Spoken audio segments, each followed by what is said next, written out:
Okay, good morning and welcome to Mishna Yomi. Today's Mishnah is Masakas Terumos Perek Dalid. Mishnah Yud Gimel. We'll be finishing Perek Dalid. We'll be starting the first Mishnah of Perek Hey. Perek Dalid Mishnah Yud Gimel says, Amar Rabbi Yossi Ma'aseh Balif Rabbi Akiva v'Chamishim Agudos Shal Yarak.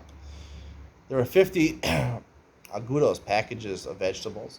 Shenafla Achas Mehen L'Socha. They all obviously were the same weight or the same amount. And another one, a 51st one, now his truma fell in the middle of them. I'm sorry, it wasn't fully truma. Chetzi truma, half of it was truma, and half of it wasn't truma. Amarti l'fan of Tala. And I said in front of him, psak was that it's batel. The Gemara says, Lo sha'at truma Tala b'chamishim ve'echad, el sham mea shnei chatoim. Right? The chiddush is over here that just because part of the package is considered truma, so we consider the whole package truma. If the whole package is truma, so it's 50 to 1 ratio, and 50 to 1 ratio is not enough, you need 100 to 1. So therefore, no, it's considered half. So therefore, you have, and the ratio really ends up being 1 to 101, which is more than enough. 1 to 100 is enough, it's 1 to 101, and therefore it's batel. And that the chiddush of this Mishnah is that we don't consider each individual package to be considered, if it's half truma, we don't consider it to be fully truma, we still reckon it as half truma. Perek Hey, Mishnah Aleph. Saw truma tmeya shnafel lepachos meya chulin. Until now, we've been talking about a mixture of truma when the truma is tahor. Now the truma is tameh. If it's tameh, all a kohen can do with it is burn it under his tafshil. He can't benefit from it. He can't eat it. That's a penalty of, I think, either kares or mitzvah shemayim. Shnafel lepachos meya chulin. It falls into less than 100. If it fell into 1 in 100, even if it's tmeya, it's batel, and you could eat it. Or you take out one and you could eat the rest. Or l'maiser rishon, l'maiser sheni, or it got mixed into a bundle of Meiser Rishon or Meiser Sheni, all the hektish, or into hektish, ben tzmeim into horim. Whether the hektish or the Meiser Rishon or Meiser Sheni are Torah or Tameh, yerkavu, because you have the Truma Tmeya in there, it assigns it, and you have less than 100, so it's not batel, it's midameya the whole thing. And like we've explained, that it's a chumrah over here because of the dinei mamonis, not because of the Isser, because the Isser really is batel barov. The dinei mamonis, my man who tells me that we have to treat everything as truma, so it's like sort of a virus that the truma tmeya, inserts itself into the rest of the mixture since it's less than 100, and we treat the whole thing as truma tmeya, and therefore you have to let it rot. You can't even burn it, because if you burn it, where you're going to keep it around, and maybe you might stumble with it.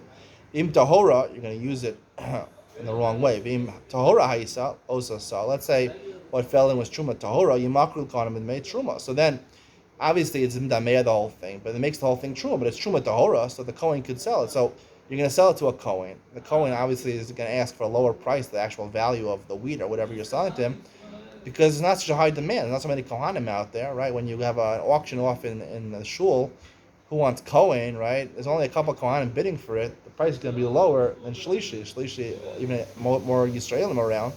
So, right, supply and demand. Chutz midmei also sell, but you can sell it to him, let's say, with 70 to 1. You can only sell him 70 parts, not 71 parts, because one he's entitled to. It's truma. Even meiser rishon nafel. Let's say it fell into meiser rishon. You kar Hashem l'trumas meiser. Then, because it's truma tahora, what you can do is you can give it all to a Levi, and ask the Levi just to make an exchange with the Levi, because the Levi is completely mutter for him, right? And he can use it to the whole thing as trumas meiser, and the pater his other grain that he got from somebody else. So he's not losing any money. So it's something favorable. You can ask him a favor. He doesn't have to do it, but he's not losing anything. So that's the advice the Mishnah suggests for you. Even the Meiser Sheni, the Hektish, nafla. Falls the Meiser Sheni or Hektish. Meiser Sheni, you have to go to Yerushalayim, eat it there. Hektish, you have to go to Beis Hamikdash. Harei Padu. So in that case, you could actually redeem it.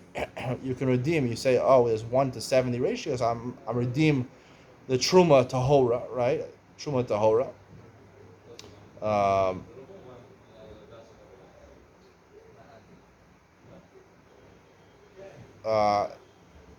I'm sorry. You can redeem whatever Meiser Sheni or Hektish is in there. You redeem it, and you treat that either as Hektish and bring it to the Beis Hamikdash, or you treat it as Meiser Sheni and go and eat in Yerushalayim.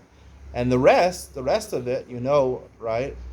The rest of it, which is the truma that fell into it, then it's truma tahora, so you can sell it to the kohen, except for the value of whatever fell in. Harei Padu. And Tmeim you also achul. And let's say here your truma is tahora, but the Meiser Rishon, the Meiser Sheni, or the Hektish were tamei. Yechelu nekudim o klayos o yilushu ben meperos o yischakul isa. The isa is kedish lehev makom echad kebetza. Here, right? So basically, what you can do, um, the chulin is tameh, right? So the chulin is tameh, and the truma is Torah that fell into it. Now, the truma is not going to become tameh by these other things because we're talking about a salad over here and didn't touch a liquid. That's what we're talking about. It didn't touch from the shiva mashkim, so it wasn't hukshel kabal tuma, so it's not going to get tuma from the other things. So therefore, you can sell it to a kohen, and the kohen can treat it as truma tahora. It's midameya the whole thing, right? It's not 1 to 100. You sell the whole thing to the kohen. The kohen just has to be careful to eat it. The kudim either it's dry or klayos to burn it, right? Or if he wants to knead it with the dough, he wants to knead it with water. He wants to make a dough out of it. Use meiperos, use pomegranate juice, or strawberry juice, or orange juice, things that are not one of the zayim mashkim. It's not going to be yischalkol isos because we have truma, we have chulin that's tameh over here. That could be potentially tameh. Or when you want to knead it, you divide it into different pieces of bread that are each less than a kibetza, because even if it is hukshal kabel tuma, it has to be the share of a kibetza to makabel tuma. Tuma's ochlin is not matame unless it's a kibetza. So therefore, you divide it into smaller pieces. It'll never be makabel tuma, and you can knead it with one of the zayin mashkim. Whenever makabel tuma, and therefore you can sell it for the kohen on a premium, on a cheaper price, except for the value of the actual known truma that's in there, which he's entitled to anyway.